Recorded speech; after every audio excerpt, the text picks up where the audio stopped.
పెనిమిటి ఏం చేస్తున్నావు? నా వాచ్ విరిగిపోయింది, పెద్ద కొడుకు విరగ్గొట్టాడు, కుట్టుకుంటున్నా. వాచ్ విరిగిపోతే కుట్టుకోవడం అనేది లైఫ్లో ఫస్ట్ టైం చూస్తున్నా. ఏదో ఒకటి మా మధ్యతరగతి కుటుంబాలు. కరెక్టే. ఏ క్లాస్లో అయినా పాస్ అవ్వచ్చు, కానీ మిడిల్ క్లాస్లో పాస్ అవ్వలేమండి కదా.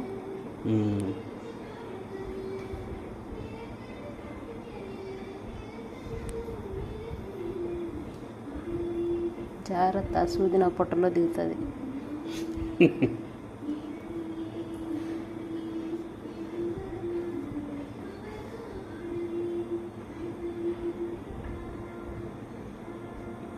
మీరు చిన్నప్పుడు పాలు ఒకటే పోసేవాళ్ళ, పూలు కూడా కుట్టేవాళ్ళ?